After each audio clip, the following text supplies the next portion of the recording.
इकडे बारामती विधानसभेच्या पोटनिवडणुकीसाठी उपमुख्यमंत्री सुनेत्रा पवार यांनी आपला उमेदवारी अर्ज दाखल केला। त्याआधी राष्ट्रवादी काँग्रेस पक्षाचा मेळावा झाला।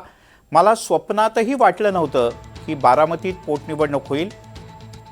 दादा अजूनही आपल्यात नाहीत असं मला अजिबात वाटत नाही। दादांचं जाणं ही फक्त माझ्या कुटुंबाची व्यक्तिगत हानी नाही, तर बारामती, देश, महाराष्ट्र या सगळ्यांची हानी आहे असं म्हटल्यास वावगं ठरणार नाही, अशा शब्दात सुनेत्रा पवार यांनी आपल्या भावना व्यक्त केल्या।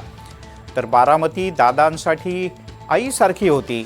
बारामतीचा प्रत्येक नागरिक दादांसाठी खरा पांडुरंग होता। बारामतीकरांची सेवा म्हणजे पांडुरंगाची सेवा हाच दादांचा विश्वास होता, असं सुनेत्रा पवार यांनी अर्ज भरल्यानंतर कार्यकर्त्यांना संबोधित करताना अत्यंत भावोद्गार काढले। दादा अजूनही आपल्यात नाहीत असं अजूनही वाटत नाही आणि हे मला मान्य नाही, पण नियतीने हा काळ तुमच्यावर आणि माझ्यावर खरंच वाटत नसला तरी आणलाय।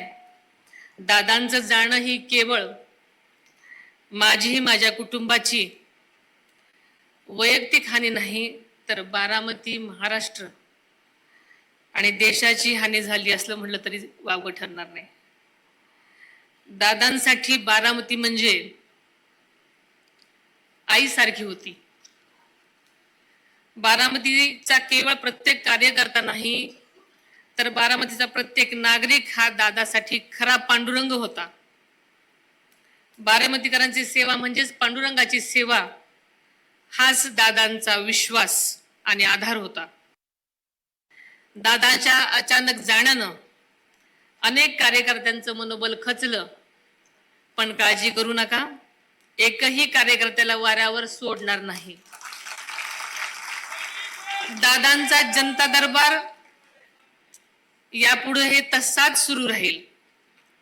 लोकांची कामं होणं हीच दादांची खरी श्रद्धांजली आहे।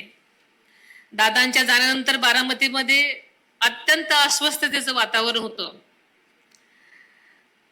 अनेक जणांनी अशा भावना, अजूनही अशाच भावना आहेत। व्यापारी, शेतकरी, उद्योजक, तरुण, महिला सगळेच हवालदिल झालेले होते आणि ते स्वाभाविक सुद्धा आहे। मात्र मी आज ठामपणे सांगते, बारामतीचा विकास पूर्वीसारखाच वेगानेही सुरू राहील।